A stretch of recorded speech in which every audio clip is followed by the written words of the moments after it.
Good evening. In the last few hours, the Iranian regime has launched over 200 ballistic missiles at civilian targets in Israel. It's too soon to assess the impact fully, but I utterly condemn this attempt by the Iranian regime to harm innocent Israelis, to escalate this incredibly dangerous situation and push the region ever closer to the brink. It cannot be tolerated. We stand with Israel and we recognise her right to self-defence in the face of this aggression. Iran must stop these attacks, together with its proxies like Hezbollah. Iran has menaced the Middle East for far too long.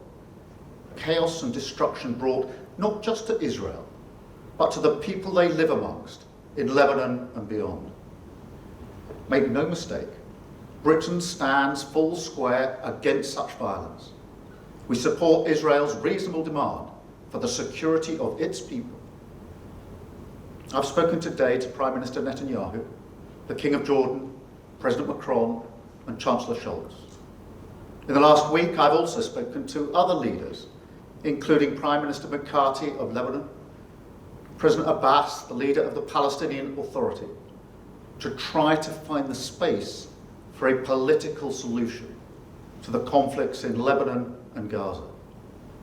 Because I am deeply concerned that the region is on the brink, and I'm deeply concerned about the risk of miscalculation. The situation in Lebanon is increasingly grave. I want to repeat my advice to British nationals who are still in Lebanon. You must leave now.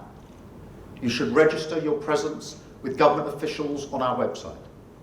We have a chartered flight, and we're doing everything we can to get people out. But the situation is extremely volatile. So if you have the means to leave, the time is now. Do not wait. I'll now take questions. Thank you, Prime Minister. First of all, is the UK prepared to use British military capabilities to help Israel defend itself against Iran, and has that already happened this evening? This, as you'll appreciate, is an evolving situation. But what I will say is that we stand with Israel and her right to self-defence, and any relevant updates will be provided in due course.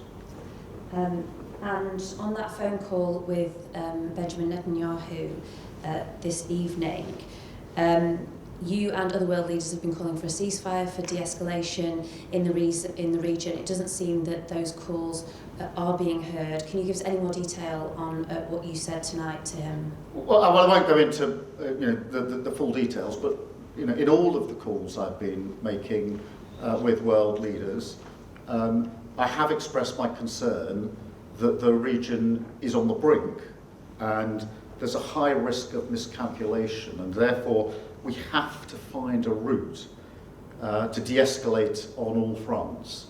And in the end, the only solution here is a political solution. So my calls have been about the importance of creating the space and the conditions for that de-escalation and to find that political route forward. With Prime Minister Netanyahu, I also was able to make the case for a ceasefire in Gaza, and importantly to repeat that the hostages must be released unconditionally and immediately, because we must never lose sight of the hostages who've been held for such a long time now. Thank you. So what is your message to Israel now? Are you again calling for restraint? Because they would argue that didn't deter a second attack. Well, my message very clearly tonight is to condemn this attack by Iran, to recognise in clear terms Israel's right to security and to defend herself. And I say that in absolutely clear terms. Obviously, I think all parties are concerned to ensure this doesn't spiral into a much bigger conflict. But on the principle of Israel's right to self-defence, I've been very, very clear. Thank you very much.